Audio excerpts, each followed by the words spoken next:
Perfeito. Pessoal, então, bom dia para vocês. Nós paramos na nossa aula passada, nesse momento aqui do texto. Eu não estou lembrado ao certo se eu falei para vocês, mas aqui nós temos uns parágrafos mais importantes, apesar dos parágrafos mais importantes do texto, eles são um bocado sintéticos, mas eles vão direto ao assunto,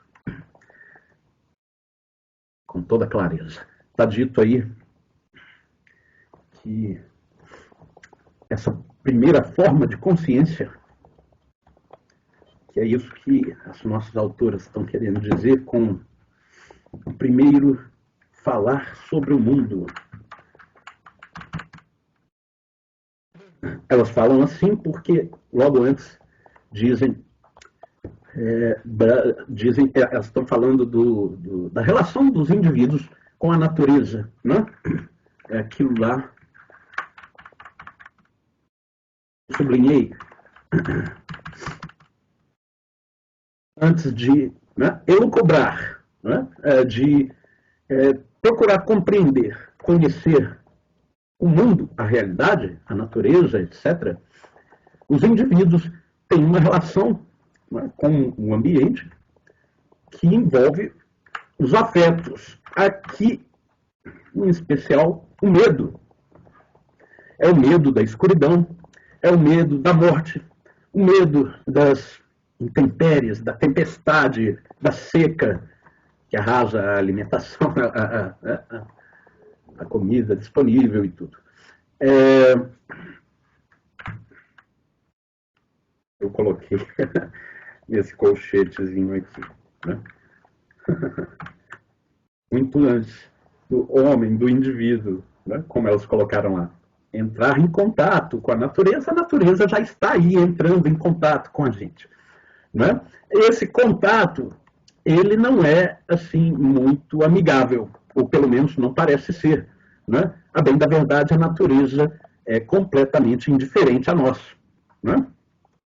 Se de repente você está na praia e ocorre um maremoto, vem um tsunami para cima de você, sinto muito, a natureza não tinha percebido que você estava ali, né? Tchau.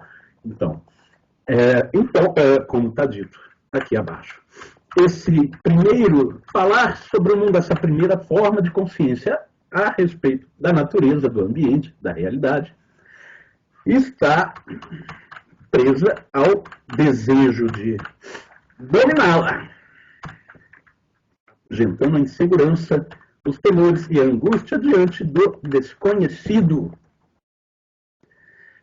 e, evidentemente, da morte, né? Aquilo que a gente não conhece, o que tudo indica, nós temos ótimas razões para temer, né? Porque o que esperar daquilo que não conhecemos? Qualquer coisa. Principalmente as mais dolorosas. Então, o mito vai lá preencher essa lacuna do desconhecimento na cabeça das pessoas, né? Por isso, aqui eu não só sublinhei, como coloquei em negrito.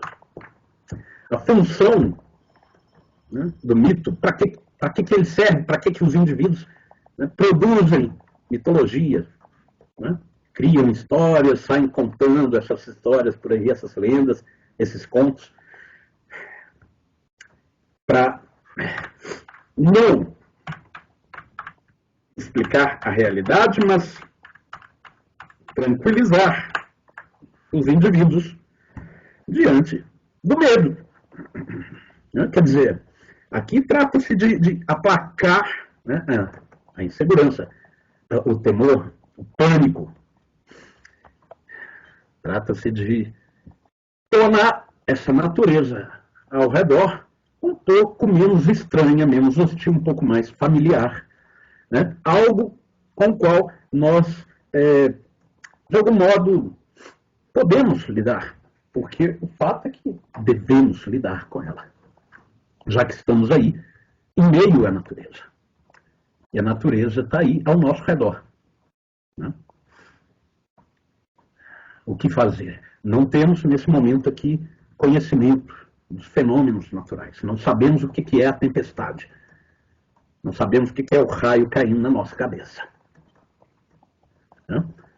Aqui não se trata de saber, até porque não há como. Aqui se trata não de apontar para o objeto, mas para o próprio sujeito. O mito, ou a consciência mítica, ela possui um caráter subjetivo. O interesse aqui não está em conhecer a coisa, mas em, de algum modo, aplacar esse temor do sujeito, do indivíduo, da pessoa, etc. Está claro isso, pessoal? O mito não aponta para as coisas, não é uma forma de consciência objetiva. Por isso o mito não está aí para nos explicar coisa nenhuma. Ele não está aí para conhecer as coisas.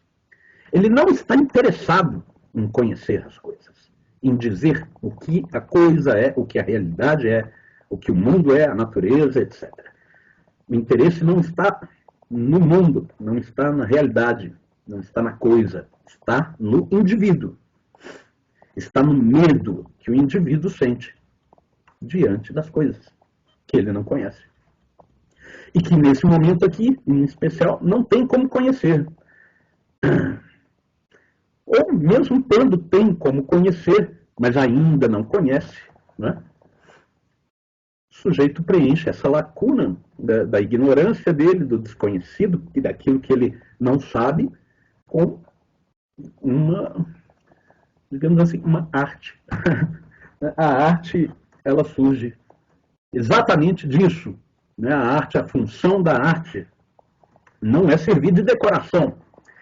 Arte é a atividade pela qual você humaniza a natureza. Você transforma a coisa que é por si mesma, que é toda ela indiferente ao indivíduo, em uma coisa para nós, para mim, para todos nós. Né? A natureza, nesse sentido, ela se torna um objeto do nosso afeto por meio da arte. O mito faz isso. O mito é anterior. Né? A arte surge, né, da consciência mítica. Claro, a arte ela já não tem tanto essa série de outras características que o mito tem. A arte, ela surge dali, das danças, por exemplo, dos rituais, etc. Mas ela já não está tão interessada em, digamos assim, dialogar com a natureza. Porque o mito quer dialogar com a natureza. É preciso, de algum modo, né, dialogar com a natureza. E é exatamente por isso que o mito ele tem esse caráter antropomórfico, né, de conceber que a natureza, de algum modo, nos compreende. Ela fala a nossa língua.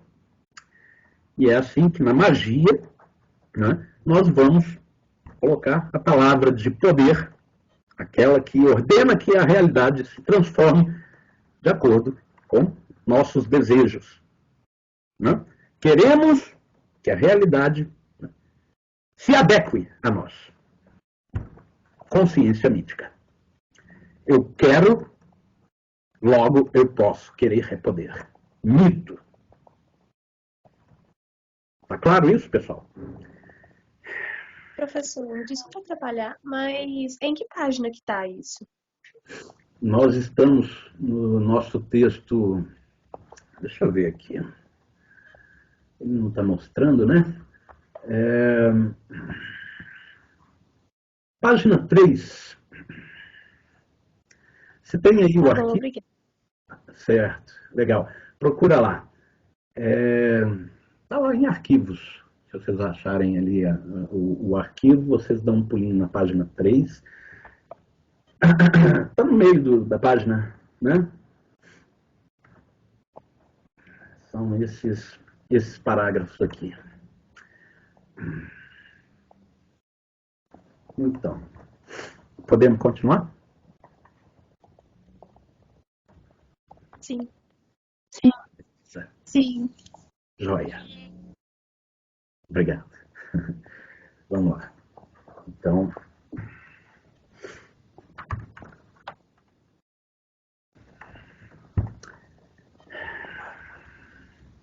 está dito aí, né, que essa primeira forma de consciência, não é?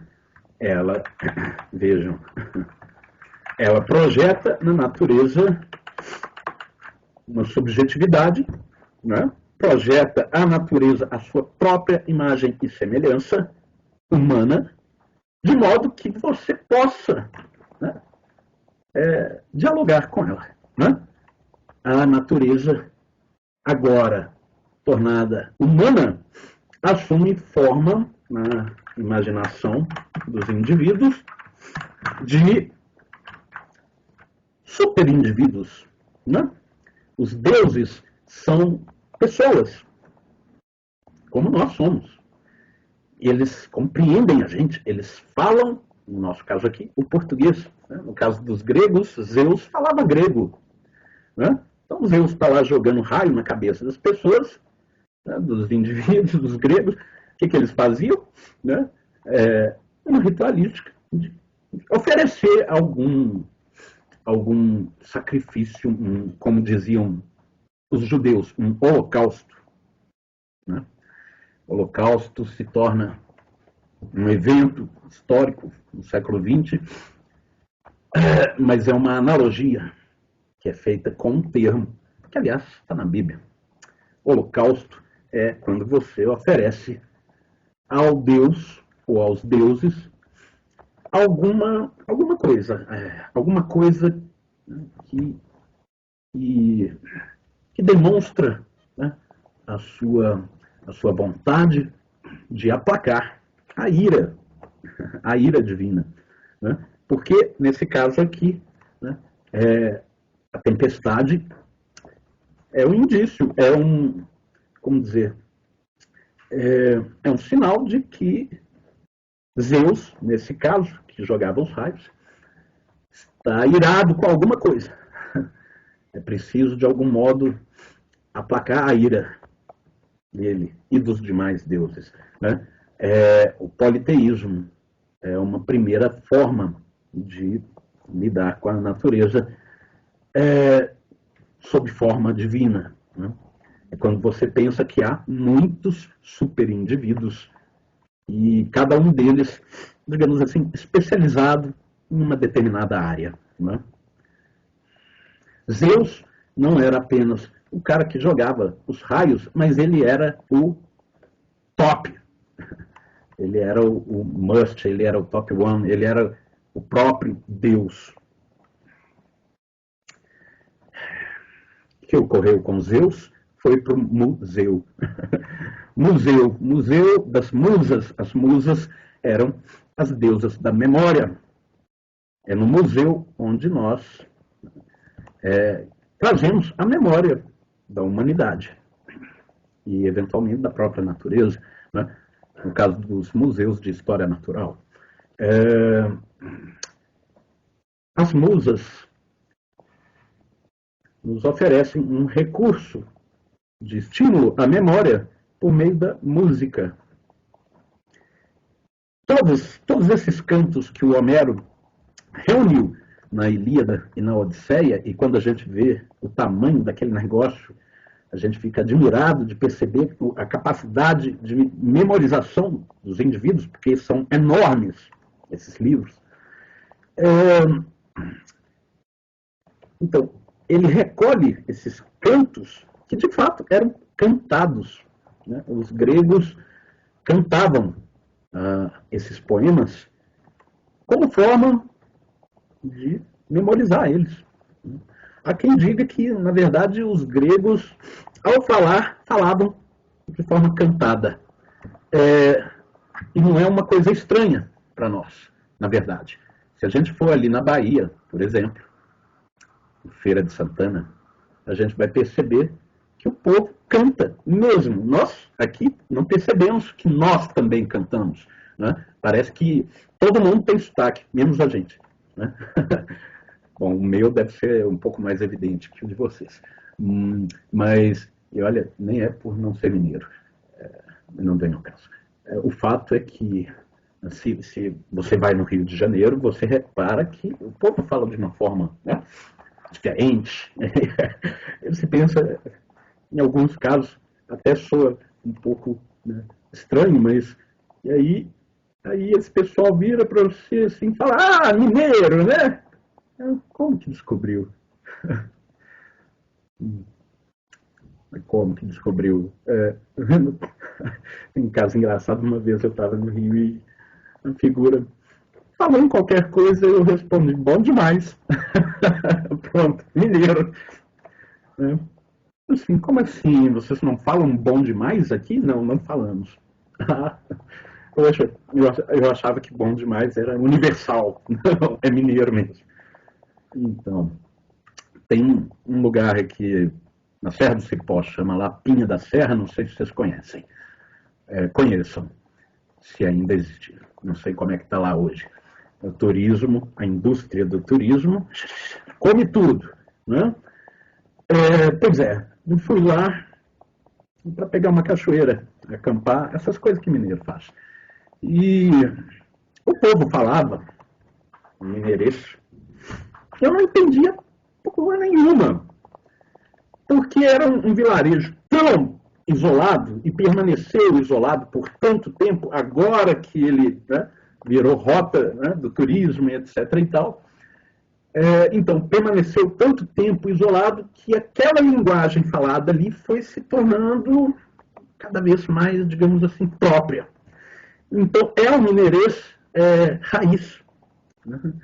Você chega lá e acha que eles estão falando alemão, mas não. Eles estão falando a sua língua. Eles estão falando com uma autenticidade de quem, né, não está em uma cidade. Né? Aquilo ali é uma tribo. É um vilarejozinho no meio da Serra do Cipó. E isso era engraçado, porque no que vai cristalizando, né, essa forma de se comunicar vai se tornando cada vez mais particular, vai se tornando cada vez mais incompreensível para quem é de fora. E mais, digamos assim, cantado. Então o sotaque lá era bem mais evidente, né, do que quando você chega na cidade, ainda mais quando é uma cidade grande, que a coisa vai, né, vai aplanando, vai ficando cada vez mais, né, limadinho, o sotaque vai perdendo as características próprias, etc. Ele vai deixando de ser cantado. Bom, eu não sei, na verdade, se os gregos de fato falavam cantando, mas eles narravam os mitos de forma cantada. E é por isso que não só são contos, mas são cantos. Às vezes a gente pega o teatro grego e percebe, ó, canto 1, canto 2, né, quando alguém divide, né, ou organiza, né, a sequência das narrativas, etc. Então, eu falava disso tudo porque Zeus foi mandado para o museu. Como que ele foi mandado para o museu das musas musicais? Foi quando se criou o para-raio. Você cria o para-raio, coloca lá no telhado. Pronto, você pode proferir as blasfêmias que você quiser contra Zeus, que ele se tornou um deus impotente. Ele pode continuar mandando raio, mas não vai te atingir mais. Tanto é que os gregos não acreditam em Zeus. Não acreditam mais. Óbvio, sempre tem um alucinado em algum lugar, né, querendo ressuscitar os mortos. Né? As tradições, esse pessoal que sai na rua aí, as tradições. Olha, as tradições na Grécia são muito antigas. Digamos assim que elas apodreceram de tão antigas. As tradições no Brasil, espero que, né, sejam enterradas o quanto antes, porque quais são as tradições no Brasil? Machismo, patriarcalismo, estupro de criança, que é mais coronelismo, essas coisas que tem gente aí que fica falando bem. Vamos lá. tradições. Tem tudo a ver com isso aqui. Né? Nós vamos ver como. Nós vamos elencar aqui uma série de atividades, técnicas, em que os gregos associaram com alguma divindade. Falam aí da origem, da técnica, né, do trabalho com Prometeu. É o que o Gênesis fala também. Né? O que é o Gênesis, senão assim, uma narrativa da origem do trabalho, que é o mesmo que dizer da origem do humano. Né? Por quê? Porque os animais não trabalham. Nós trabalhamos. Nós não somos seres naturais. A natureza não está aí dada, né, ao nosso usufruto imediato. É preciso humanizar a natureza para poder, né, usufruir dela. Né? Nós não comemos capim. Não é mesmo? Ah, mas a gente coleta aí frutinha na árvore. Mas que árvore? Se você não encontrar aí alguma árvore da qual você tenha uma sociedade que possa, né, coletar aquilo ali e viver daquilo, né, convenhamos, nem só de pão vive o homem, né, e muito menos de fruto da árvore, frutinho da árvore. Então vamos lá. Natureza divina dos instrumentos. Isso é interessante. Olha, ainda em nossos dias subsiste entre os povos primitivos, tais como nós, né, o culto a certos utensílios, como a espingarda, que mais? Que às vezes a gente chega na casa do sujeito, está lá uma metralhadora na parede, né, porque o cara, sei lá, o cara cultua a arma com que, sei lá, com que ele saiu matando o alemão na guerra. Não, a gente não teve lá. Enfim, nem ele. Quem teve lá já morreu. Então tá, foi o avô dele, matou uns caras, uns alemão, aí no século XX, e pôs lá a arma dele, essas coisas. Tem gente que faz isso. Engraçado. Bom, vamos lá. Origem da agricultura. Aqui está falando dessa lenda da mandioca entre os índios e de Perséfone entre os gregos. Que Hades é o inferno e é também o diabo. Ele não é o diabo, ele é o senhor, né, do Hades, onde os mortos vão caminhar. Aliás, os mortos não, as sombras dos mortos caminham depois que os indivíduos morrem. Né? A ideia aqui é a seguinte: o Hades, ele sequestra a filha de Deméter. Deméter Ceres entre os gregos, entre os romanos, aliás, os romanos chamam Deméter de Ceres. Os romanos pegaram os mitos gregos e, opa, vamos ficar com isso aqui pra gente. Né? E privatizaram para isso. Ceres, donde cereal, né? É a deusa da agricultura entre os romanos. Entre os gregos ela se chama Deméter. A filha de Deméter é Perséfone, que foi sequestrada pelo Hades. E Hades leva, né, lá para baixo. E aí a Deméter bate um gancho lá pro Zeus e fala aqui, ó, quero minha filha de volta, dá seu jeito, né? E aí o Zeus, como juiz de conciliação, pega lá Hades e Deméter, olha, vamos aqui entrar no acordo. E o acordo era de que metade do ano a Perséfone ficava com a mãe, metade do ano com o maridão. O que isso aí está, no final das contas, ilustrando? A sequência, a passagem das estações do ano. Quando Deméter volta para a mãe, ela se torna feliz, se torna radiante, se torna quente e fértil. Né? É o verão, é a primavera e é o verão. Né? E é isso que celebravam com ritos tais como o carnaval. Né? O carnaval é uma festa da fertilidade, como outras mais. Né? A fertilidade se celebra. Mas aí, quando vem o outono e o inverno, é quando ela volta para o Hades, né? E Deméter se torna triste. E é assim que o clima se torna frio e impróprio para a agricultura. Vamos lá. Origem do mal.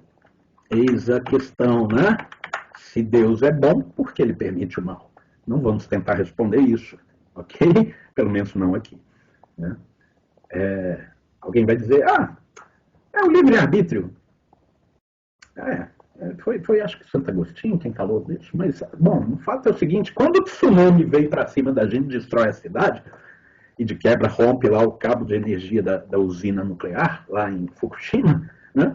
Isso parece um grande mal que estamos aí sofrendo, não só os carinhas que, né, fizeram a usina de jeitinho brasileiro, porque o jeitinho brasileiro é o jeitinho capitalista, né? Ele é universal, e ocorre entre os japoneses também, né? De modo que o cabo de segurança ficou ali prontinho para se romper e deu no que deu. Né? Então, não só esse pessoal sofreu o tsunami e toda aquela desgraceira, né? Mas as crianças também. Né?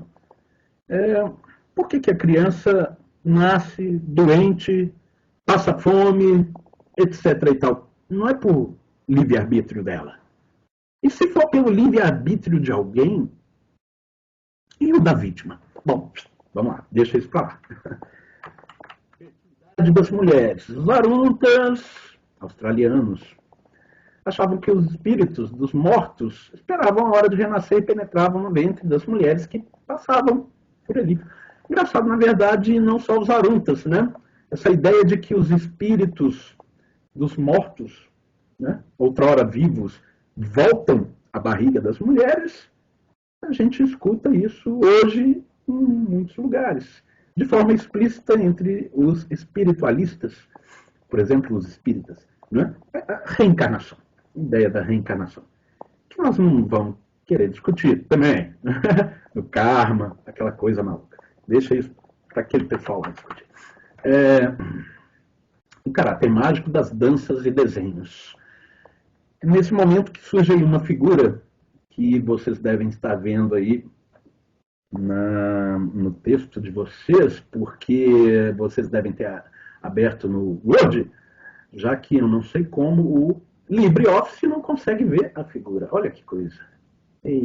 Cadê a figura, minha gente? Será que é alguma dessas coisas? Eu não sei. Que tristeza. Eu devia poder mostrar aqui para quem não abriu o arquivo. É uma pintura rupestre. Vou mandar no chat. Opa, muito bom. Manda lá pra gente, a Estela. Essas figuras que a Estela vai mandar aí pra gente, tá? Vocês percebam. Opa, peraí, alguém falou alguma coisa no chat só agora que eu tô vendo. Professor, que página é? Não, isso já... Essas coisas que mineiro faz, blá, blá, blá. Isso aconteceu por causa da evolução. Por isso você não consegue comer bife cru. Sei, ok. Tá legal. A Estela colocou ali um print pra gente. Vejam lá a figura, que é uma pintura rupestre. É interessante essa figura, porque vejam lá, são renas com forma humana, né? Quer dizer, são mulheres. Né? E está dito aqui, ó, quando o homem de Cro-Magnon fazia frescos nas paredes da caverna representando a captura de renas, exato, não pretendia enfeitar a caverna, a arte não é decoração, nem mostrar suas habilidades artísticas, mas desejava agir magicamente, garantindo de antemão o sucesso da caçada, ou seja, isso ali é parte de um ritual mágico. Está lá dito, né? Pintura sobre rocha dos bosquímanos da África do Sul. Aqui em Minas Gerais, nós encontramos isso aí em muitos lugares também. Parece assim uma pinturazinha bem rústica, não é? E de fato é, só que, lembrem-se, isso aí é o que restou, é o que chegou a nós. Esse pigmento aí tem uma característica mineral, ele resistiu, mas certamente esse pessoal usava outros, provavelmente de origem vegetal, e que se perderam. Isso aí é, digamos, né, um esqueleto da pintura que chegou a nós. Devia ser bem mais bonito que isso. Em Pedro Leopoldo, nós podíamos ver muitas paredes nas cavernas que tem lá, ou que tinham lá, até o senhor Aécio Neves mandar passar um trator em cima, né? E Baubau, história natural. Para ele, fazer aeroporto era mais importante. Ele devia ter feito só da fazenda dele lá em Cláudio, né? Deixar aqui as grutas para a gente poder visitar. Bom, deixa esse cara para lá, né, pessoal? Voltando. Elas estão dizendo aí, nesse mundo mítico, tudo é sagrado. E nada é natural no sentido, né, de algo trivial como nós hoje, né, lidamos, né, com a realidade. Para fulano de tal, não sei o que, uma das funções do mito é fixar pelos os modos exemplares dos rituais e demais atividades. Assim, olha, isso aqui já é o ritual, né? Imita os gestos exemplares dos deuses, repetindo nos rituais, ou nos ritos, as ações dos deuses. Por exemplo, né, quando na missa o padre está lá, este é o corpo de Cristo, este é o sangue de Cristo. Né? Foi como Cristo na Santa Ceia. Ele está ali resgatando aquele momento em que o Cristo divide o pão e o vinho. Então vamos lá.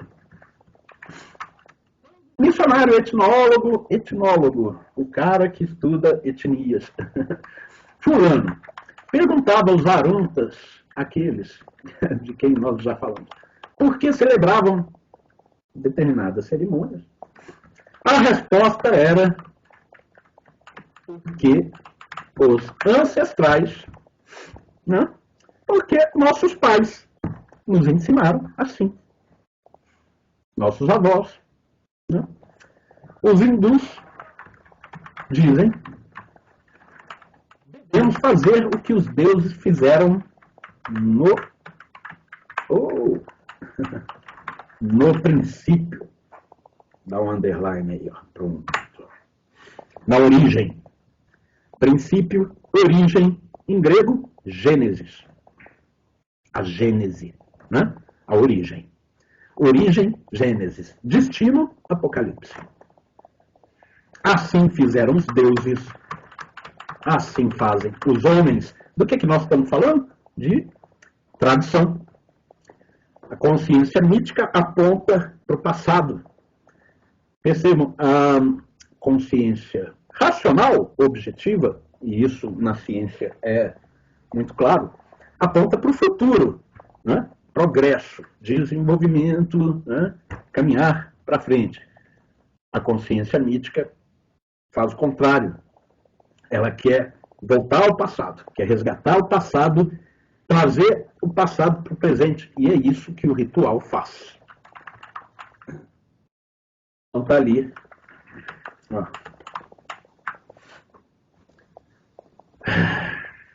Os ancestrais e os deuses, eles não estão ali sendo simplesmente imitados. Eles reaparecem mesmo. É engraçado. Você não vai dizer que Jesus é que está ali na missa distribuindo o corpo e o vinho. Mas é isso que está acontecendo quando o padre, né, representa Jesus na Santa Ceia. É explícito no caso de uma religião espiritualista em que o sujeito é um médium e ele recebe a entidade. A entidade chega lá e fala, agora eu estou aqui. Ou seja, eles realmente vão aparecer lá. Óbvio, para a gente, isso não passa pela nossa cabeça. Nós não estamos, né, no interior dessa forma de consciência. Nós não vamos virar e falar, não, mas como assim o padre agora é Jesus? E se você falar isso, o padre vai achar que você é doido.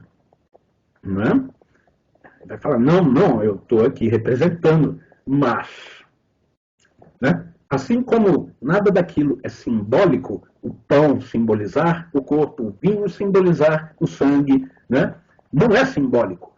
É o corpo mesmo, é o sangue mesmo, e aquele ali não é mais o Padre, é o Deus, Jesus.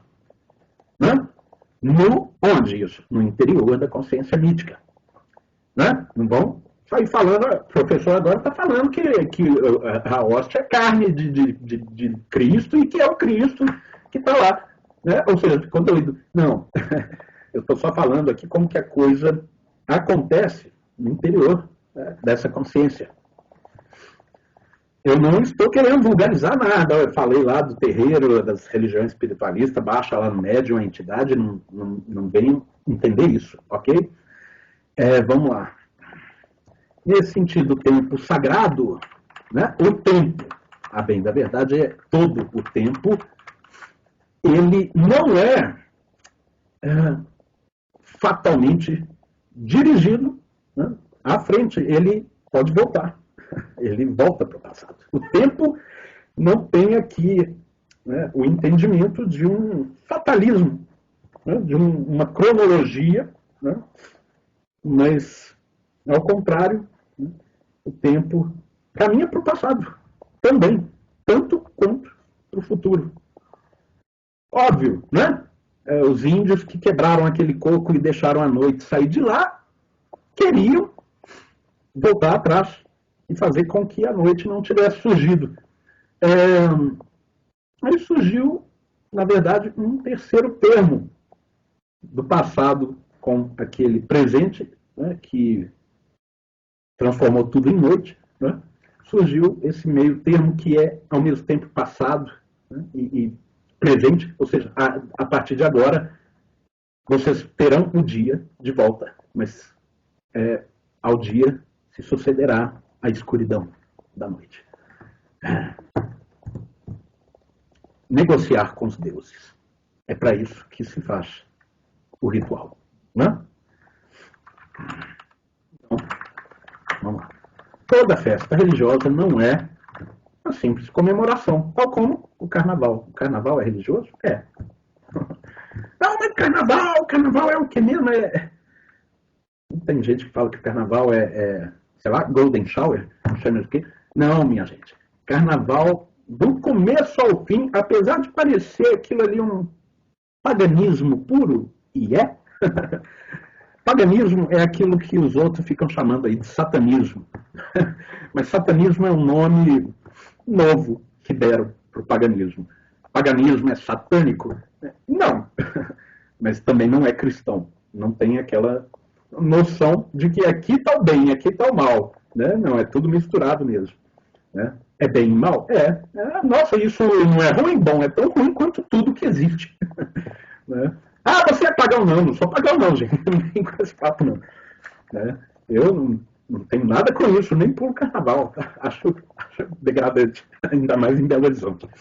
Então vamos lá.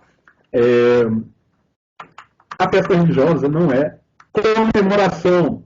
Assim como também, né? Copa do Mundo, Brasil ganhou, aquele povo faz carnaval na rua. Porque o Brasil não, né? A CBF. O povo fica chamando de Brasil, aqueles caras com camisa amarela. Poxa, aquilo é uma máfia, minha gente. Aquilo não é o Brasil. Tudo bem que o Brasil, né, é dirigido pela máfia, mas, né, o Brasil é mais que isso, né? Espero. Então, essa festa é uma reatualização, é um resgate do passado, né? Torna presente aquilo que até então era memória, né? Reatualização do evento sagrado que teve lugar onde? No passado mítico, no começo. Eu coloquei aí, em grego, Gênesis. É isso, Cauã. Espero que sim.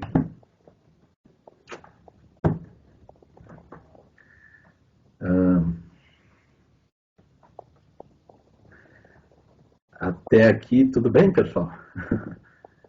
Que bom, né, rapaz? Não morra. Não morra de rir. Ria. Aliás, meus amigos, Vamos rir enquanto é de graça, tá? Daqui a pouco, vocês estão vendo aí, daqui a pouco vamos ter que pagar para rir. Então, enquanto é de graça, é o melhor que a gente faz. Vamos continuar, pessoal? Diz aí que esse resgate, né, ele é um dever, é preciso fazer esse resgate, porque senão a natureza dá bug. Né? Então, a natureza, ela ocorre na medida em que nós intervimos na natureza. Se nós não estivermos ali praticando o ritual, chamando os deuses, convocando eles para reaparecerem, para colocarem cosmos aí no caos, a natureza bagunça. Cosmos é um termo grego que significa harmonia, donde cosmético. O que é o cosmético? É uma forma de você resolver o caos da sua cara. Caos é a confusão. Né? No início era o caos. É assim que Hesíodo inicia a sua teogonia, que é também uma reunião de lendas gregas, né? Ao lado de Homero. Né? São os dois, digamos assim, pilares da mitologia grega. Homero, Hesíodo. O Hesíodo coloca as coisas nesses termos. No começo era o caos. Né? O caos, ele depois vai se resolver em cosmos, a partir da ação dos primeiros deuses, que na verdade não vem tanto ao caso. O fato é que um deles se chamava Cronos, segundo os romanos, Saturno. Cronos, já deu para perceber, era o deus do tempo. Oh, Lorena, tudo bem, sem problema. Cronos comia os próprios filhos que ele tinha com Gaia, a Terra. E Gaia não ficava muito feliz de ver isso. Mas que história é essa de Cronos comer os próprios filhos? O tempo nos devora. Não é mesmo? O tempo é o nosso pai. Nascemos e depois morremos. E Cronos engole a gente.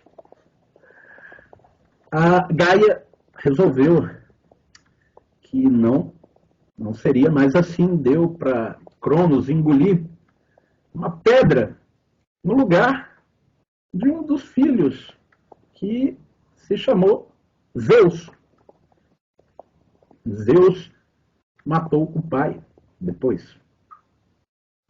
Esse negócio de matar o pai não está só no rei Édipo. Né? Matar o pai está na mitologia em geral. De algum modo, matar o pai é sair do casulo da família, quando o indivíduo se torna autônomo, né? Ele sai de casa. Não é que é para matar mesmo o pai ou os pais. Né? É só para cortar o cordão umbilical que te prende à família. Ah, você está falando contra a família?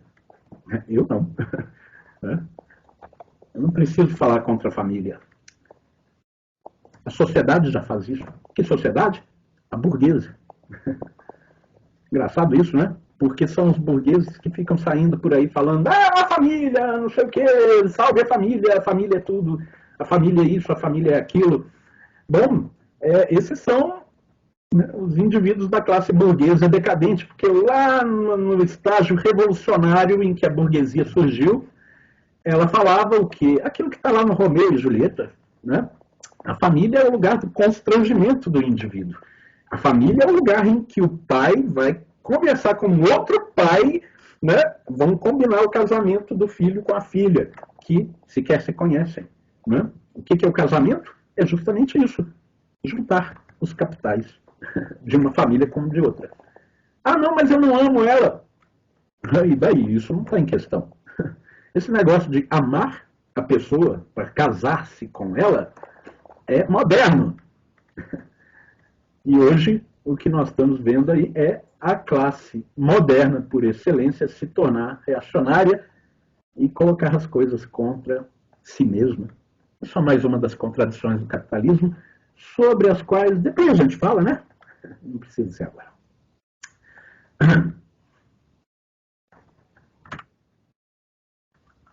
Vamos seguir.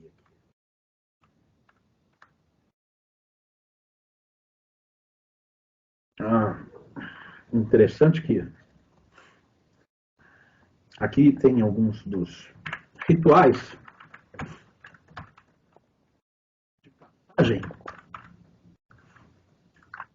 Por exemplo, celebração do nascimento, casamento, da morte, celebração da morte. Bom, em alguns povos é isso mesmo. Celebrar que morreu. Como assim? Foi para um lugar melhor. Do jeito que está por aqui, não deve ser difícil, né? Ser melhor. Vamos lá. Da infância para a idade adulta. Essas celebrações, entre elas, nós temos uma que nós comemoramos ainda hoje, todos os anos, que é justamente a comemoração do nascimento do indivíduo. Isso que nós chamamos de aniversário. Aquele negócio todo de parabéns nessa data querida, muitas felicidades, muitos anos de vida, é um canto religioso, são palavras mágicas que estão decretando ali no momento. Olha, você terá muitos anos de vida, muitas felicidades, etc.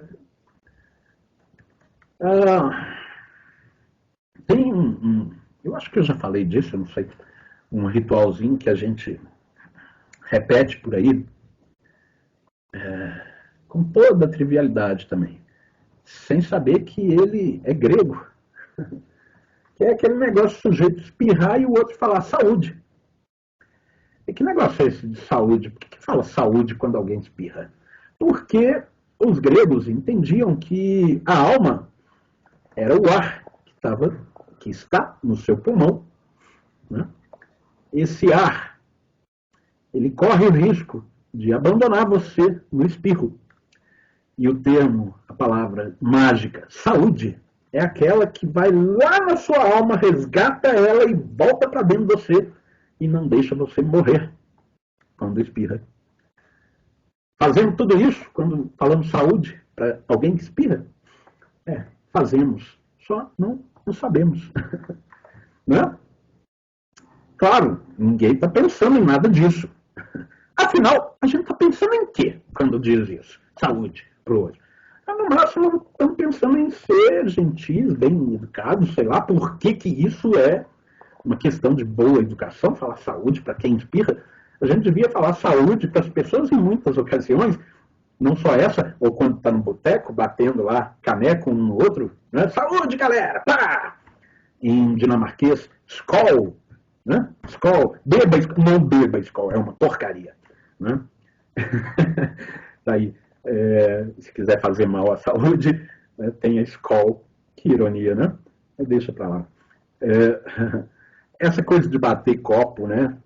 Na hora do fazer o tim-tim, né? Que eu também acho um ritualzinho chulé demais da conta. Né? Eu tenho maior preguiça disso, mas, bom, o povo faz, né? Aí a gente, então tá, né? Toma aqui seu tim-tim. Mas isso aí tem a ver com o fato de que, por vezes, ali, entre os beberrões, havia alguém que se queria matar. Como? Colocando veneno na cerveja lá dele. E o cara, já sabendo que tinha gente ali querendo matar ele, o que ele fazia? Nós vamos fazer um tim-tim aqui, vem! Pá! E aí vinha com tudo. Porque os copos, ou melhor, as canecas não eram de vidro, né? Então pode bater mesmo. E no que bate, a cerveja está voando de um copo para o outro. Né? Então é o teu negócio. Pôs veneno na minha cerveja, esse veneno vai para a sua agora. E aí todo mundo bebe veneno. Olha que coisa mais saudável, não é mesmo? É isso. E é por isso que nego fica lá fazendo tintim com tacinha de cristal, aquela coisa mais, como é que fala, pasteurizada, mais Nutella, não é? Tintim raiz, desculpa, tintim raiz é com caneco, né? Com a cerveja voando, oh, beleza, boa mesmo, abre a boca lá que já cai direto. Então, vamos continuar, pessoal. Aqui o Eliade, que é o sujeito que elas estão citando, está dizendo aí que quando a criança nasce, claro, isso aí é um entendimento mitológico de certos povos, né? De certos povos, bom, talvez de todos eles, mas não é bem assim que nós hoje pensamos, né? Que quando a criança nasce, ela não possui uma alma.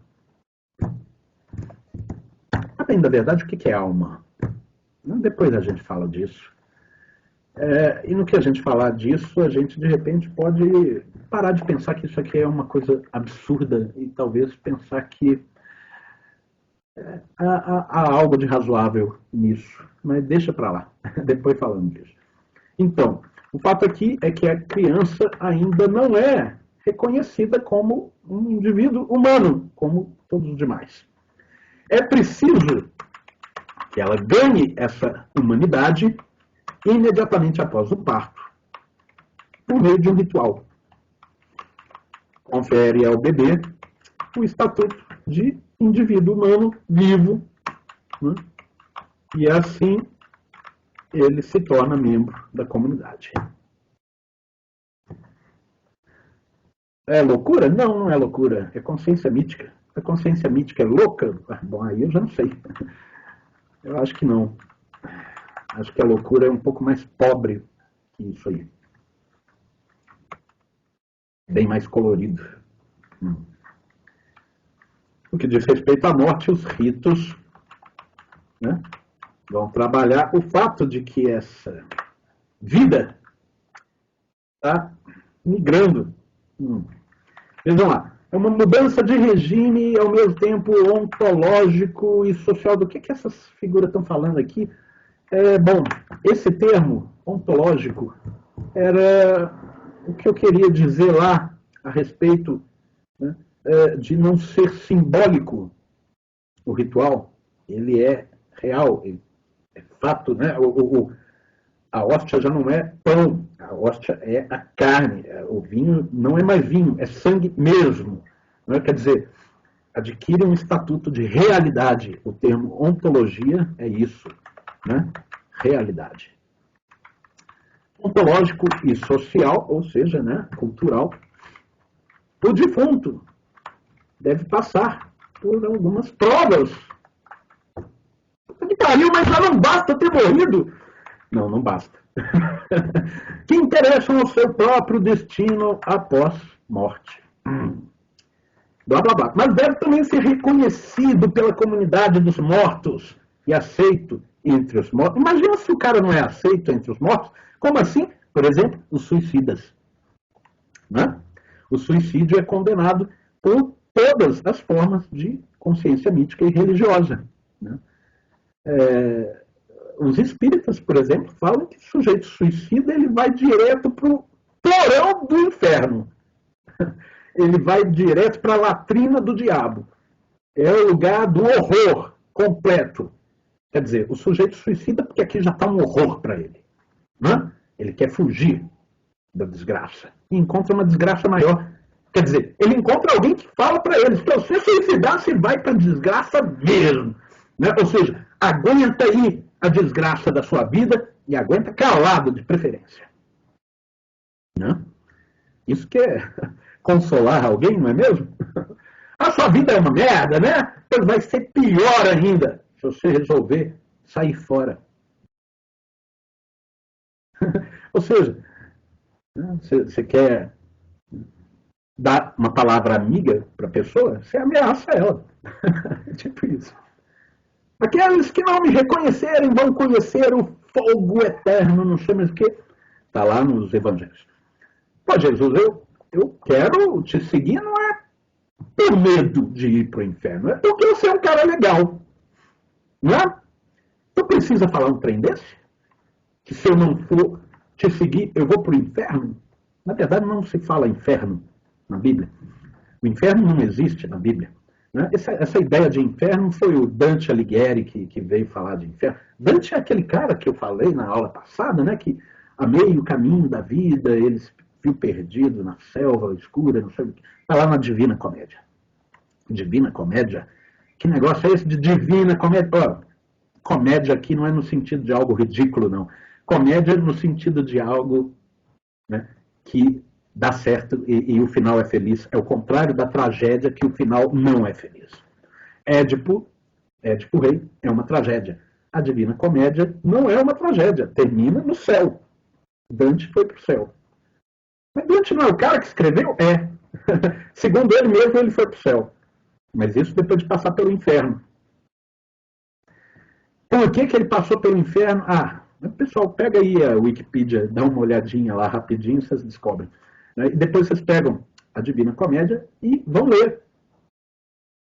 Ela é só do tamanho da Ilíada, né? Um negócio desse tamanho assim. Mas lá para frente, né? Vocês vão ler. Aí vocês vão entender de onde que surgiu essa ideia do inferno. E por que o inferno parece uma dessas lojas assim, tipo americanas, ou sei lá, né? Que você tem andares. Né? Tem um filme do Woody Allen que chama. Como é que é? Desconstruindo Harry. Ele vai para o inferno, lá para as tantas, o Woody Allen. O filme é dele e é ele que também está no filme. Não como o Woody Allen, mas é o ator. Enfim, ele vai para o inferno. E o inferno é uma dessas lojas que o elevador vai de andar em andar e cada andar é uma sessão. Ou como dizia Dante, é um círculo do inferno. Primeiro andar, jornalistas. Segundo andar, advogados. Terceiro andar, professores de filosofia. E por aí vai. Né? Até chegar ao último andar, onde é, né, o quarto do diabo. É a casa do diabo. O diabo fica lá escutando jazz. É um cassino. O cassino do diabo. Isso segundo o Woody Allen. Mas o Dante vai descendo os círculos, os andares, até chegar lá no diabo mesmo. E ele tem que passar por baixo do rabo do diabo. Ou seja, pela latrina do diabo. E quem leva ele? O Virgílio, o poeta romano. Que é um clássico da poesia, da literatura mundial. Que vocês também um dia vão ler. Vamos lá. Eu coloquei esse colchetezinho aí, ó, explicando aquilo que eu falei agora há pouco, né? Não há caráter simbólico. Não tem caráter simbólico nenhum nisso aqui. Né? Se alguém falar que isso aqui simboliza não sei o quê, que isso é uma metáfora. Não tem metáfora. Não tem símbolo. Símbolo é o que está no lugar, né, de alguma outra coisa, que representa. Né? Aqui não tem representação, aqui tem apresentação. Aqui o sacerdote não está imitando os deuses, ele está recebendo os deuses. E no que ele recebe, tal como os médiuns, né, ele deixou de ser ele, agora é o Deus que está ali.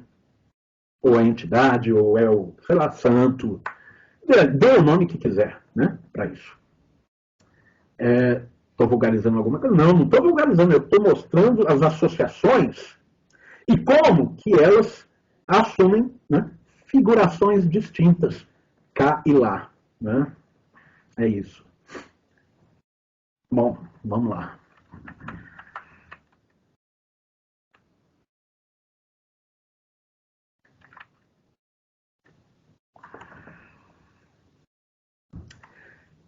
Esse tópico, ele deve ser dos mais importantes. Nós temos ainda uma meia hora. É isso mesmo? É, né? Deixa eu ver aqui. Temos aí um pouco menos de meia hora. Alô? A aula é até meio-dia e 15, se eu não me engano. meio-dia e 25, Acho não? que até meio-dia e É até 25, meio de acho. 25. Excelente. É isso. Então, meia horinha. Vamos lá.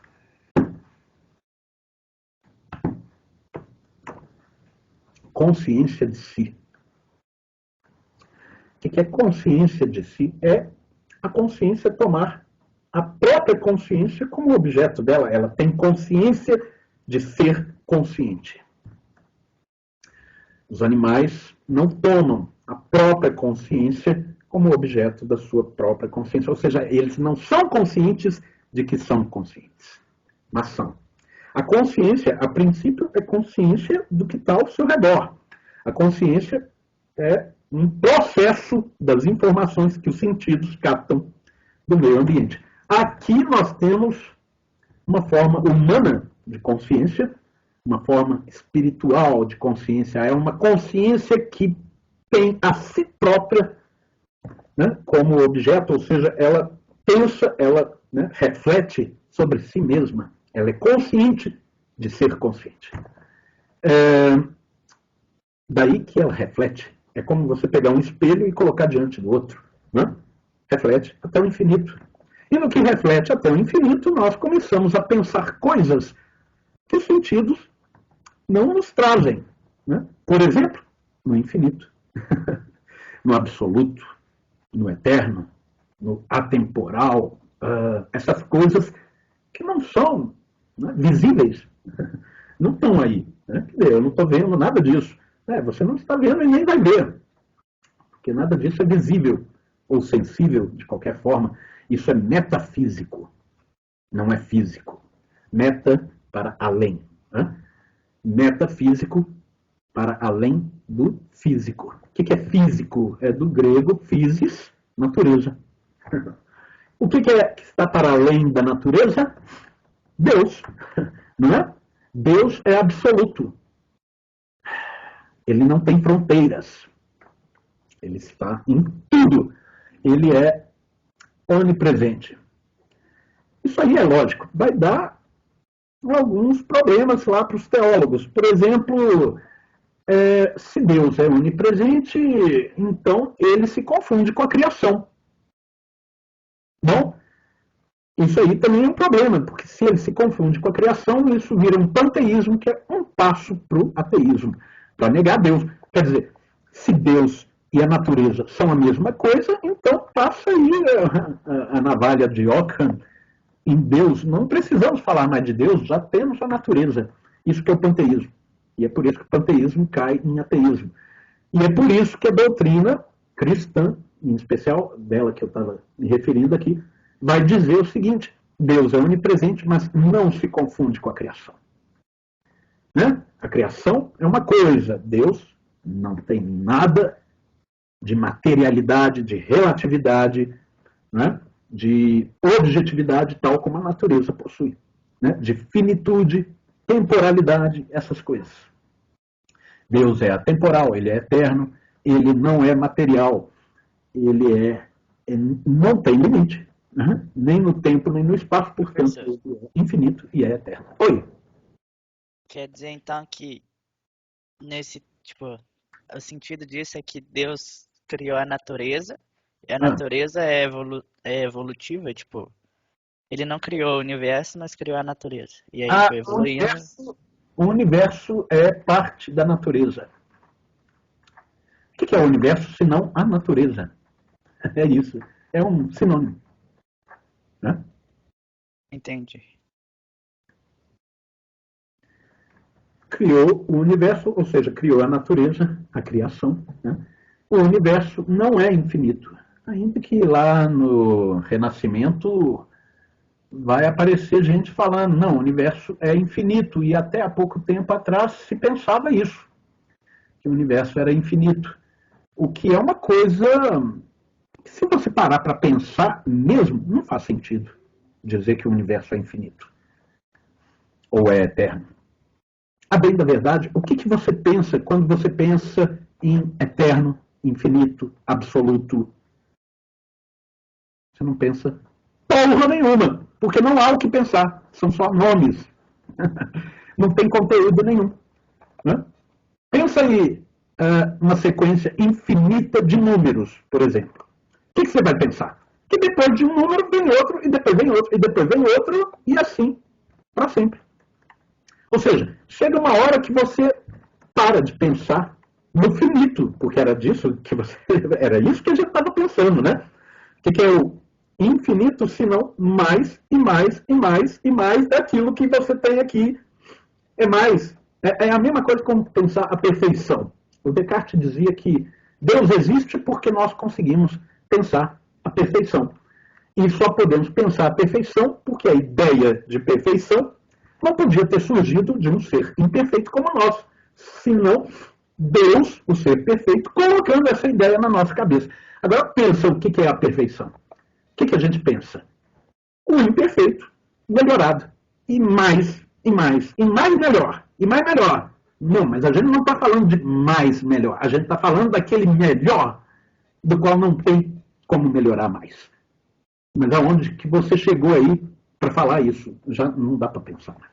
Não há o que pensar. Né? Bom, isso não vem ao caso. Agora, alguém quer comentar? Eu queria perguntar o que seria preponderância do coletivo sobre o individual. Oh, Como assim? ótimo! Vamos nessa aí. Ó. Porque senão a gente perde o foco. Olha lá, primeira coisa, Stella, as autoras estão dizendo ali que a consciência mítica é uma consciência comunitária, coletiva. Né? Como assim? Essa forma de consciência é a forma de consciência que se tem, por exemplo, numa torcida organizada. Sabe? Aquele negócio que você está lá no estádio, não tem mais eu aqui e o outro ali, somos nós, a massa. É a massa mesmo. Daí, preponderância do coletivo, da massa, né? Ela assume uma importância tal sobre o indivíduo, que o indivíduo mesmo, ele dilui ali. Né? O indivíduo já não pensa a si mesmo como indivíduo. Ele pensa a si como parte desse todo, dessa comunidade aqui. Ó. Somos nós. Aliás, o termo eclésia, que é um termo grego, vira igreja depois, eclésia, significa isso, comunidade. Né? A igreja é uma comunidade. Toda igreja é uma comunidade. A forma que os indivíduos pensam as coisas no interior da comunidade, né, é uma forma em que essa comunidade se coloca como o sujeito mesmo. Né? O indivíduo, ele cede o eu dele para o todo, para o grupo. Eu já não estou mais em consideração aqui, no meio do coletivo. Né? É isso que nós vemos Romeu e Julieta se voltar contra. Né? Por quê? Porque aquela noção tradicional do casamento como um arranjo entre os pais, né? Aquilo ali é o constrangimento dos indivíduos pelo coletivo. Né? Ou seja, a individualidade de vocês não está em pauta, não interessa. Dane-se se você ama ela, você não vai casar com ela, você não vai casar com ele também. Você vai casar com fulano que eu arrumei aqui para você casar. Ah, você ama, não sei o que ama o quê? Não está em questão. Mas para eles estava. Né? Romeu vira, eu não vou casar com nenhuma, eu vou casar com ela, com a Julieta. Eles estão falando isso, afirmando a si próprios, não só contra uma tradição, eles estão falando isso contra as famílias deles. Né? Porque a família não queria saber disso. Ah, você ama ela? Quem te perguntou, meu amigo? Ah, mas não sou eu que estou casando? Percebe? Nesse momento o indivíduo emerge. Né? E ele reivindica essa preponderância sobre o coletivo. Aqui o que nós temos é o contrário. Né? Aqui não há indivíduo. Não tem dessa, por exemplo, o sujeito está lá se preparando para um ritual, qualquer uma dança, né? Tem que pintar o rosto, não sei de que jeito. E não tem dessa o cara virar e falar, eu não vou pintar assim, eu vou fazer umas bolinhas porque eu acho mais bonito. Não tem disso. E se tiver, bom, duas coisas. Primeiro, isso é sinal de que o grupo está se decompondo.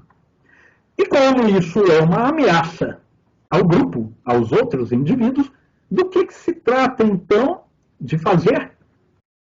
Corta o pescoço desse indivíduo aí. Mata. Ou, no caso dos índios, abandona. Você está convidado a ir embora da tribo. E no que o indivíduo é expulso da tribo, porque ele ameaça a tribo, fazendo, né, a sua individualidade valer mais do que a tribo mesmo, ou seja, no que ele está afirmando a si próprio, eu gosto de bolinha, eu não quero pintar a faixa, eu não quero pintar não sei o quê, né? Eu gosto da cor vermelha, eu não quero cor verde. Né? No que o cara está lá afirmando o seu gosto, ou seja, afirmando o seu eu, né, ele está se voltando contra a tribo. A tribo expulsa ele. O indivíduo, uma vez expulso da tribo, percebe o seguinte, que todo esse eu dele é um produto da tribo. Ele só se identifica como alguém graças à tribo, ou estando junto dos outros na tribo. Uma vez que ele é expulso, o que ele faz? Suicida. É exatamente assim que os índios suicidam aos montes, quando você diz, por exemplo, para eles que Tupã não existe. Toma aqui uma Bíblia e me dá aqui a sua terra. O que esse filho da puta que está lá em Brasília está fazendo agora, né? Se não, mais ou menos isso, só que sem Bíblia agora. Toma aqui o Covid e me dá a sua terra. Né? E é assim que os índios estão passando, inclusive, desnutrição, uma hora dessas. Os que ainda não suicidaram. Vamos voltar aqui. Então, o que está dito aí? Né? O indivíduo, vejam lá, não se coloca como consciente de si enquanto um eu único, singular, sou eu, logo a mim coube ser eu, e a mais ninguém coube ser eu, mas só a mim. Não é? Então eu sou eu não sou você, nós não somos uma coisa só, não somos. Não, ele não pensa as coisas assim. Ele não emerge a individualidade dele, ele não faz valer a sua própria pessoa perante os outros. Ele é um indivíduo da massa, igualzinho torcida de futebol. Igualzinho torcida de política, né? Que o povo chama aí de gado, né? E é mesmo. Né? Tá lá o gado do Bozo, tá lá o gado do Lula, tá o gado de não sei quem. Todo mundo aí torcendo pelo interesse alheio, né? Pro mafioso lá vencer a eleição e depois que vencer, meter no cu de todo mundo e tal, como se fosse ele que estivesse ganhando alguma coisa. Ou, no caso do futebol, né, você está lá comprando a camisa do time, que aquela grana vai direto pro BMG ou para qualquer outro banco, né, e custa uma nota. Né? Para você comprar o quê? Uma camisa com uma propaganda, para você fazer propaganda para o banco. Você está pagando para fazer propaganda para banco. Convenhamos, minha gente, isso não é razoável. Isso é pensamento por demais comunitário. Né? O sujeito, nesse instante, ele já não está pensando com o cérebro, ele pensa com o fígado ou com o intestino. Ele pensa de forma afetiva, puramente afetiva.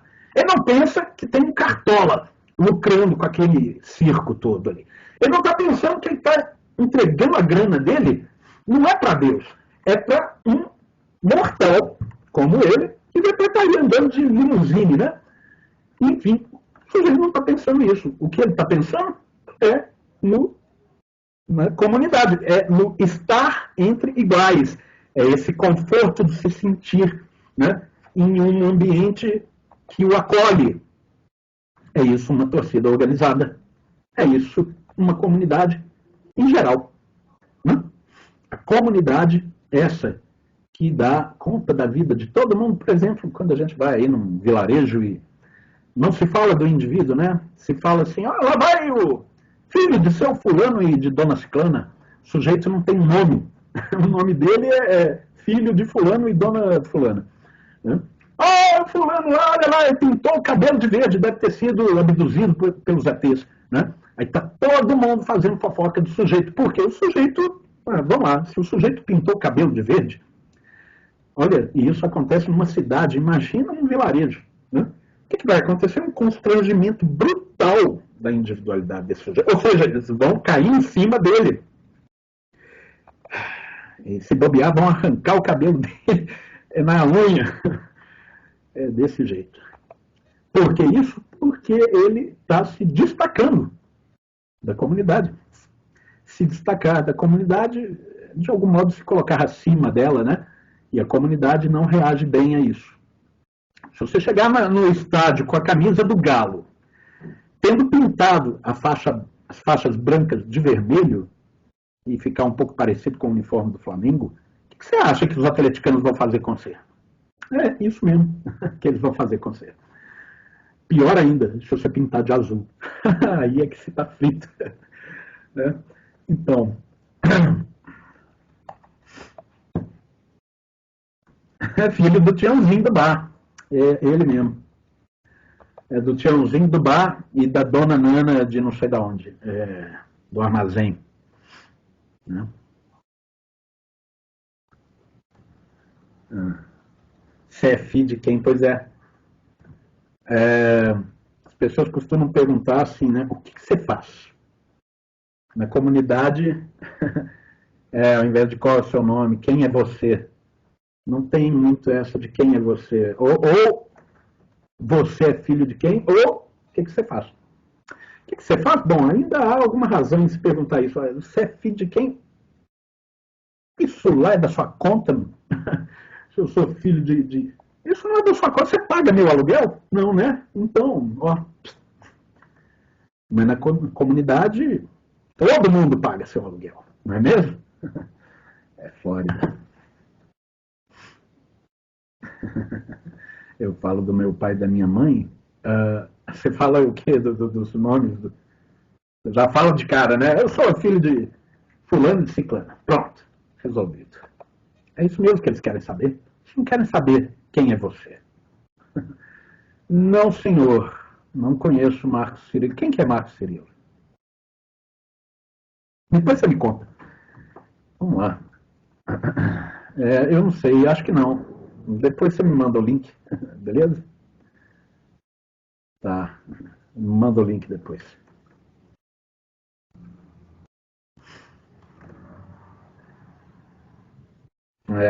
Já entendi. É mineiro, né? Tá parecendo. Às vezes não é. Coletividade em todo canto é a mesma coisa. Né? Não importa o indivíduo. Eles não querem saber de você, de fato.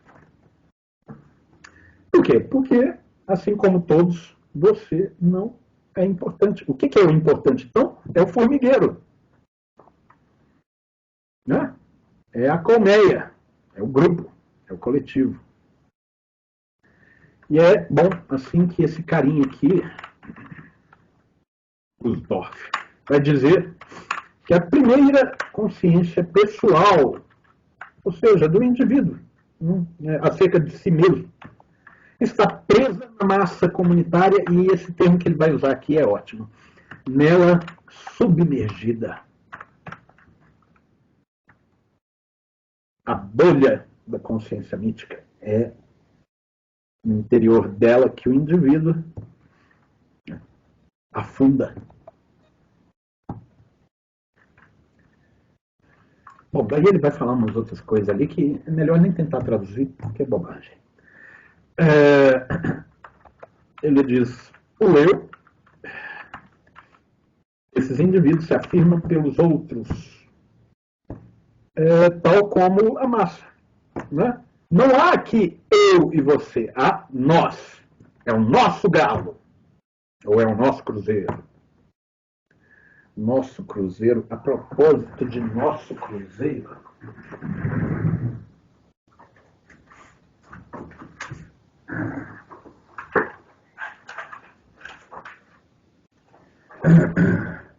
este é. Vai aparecer? Vai, né?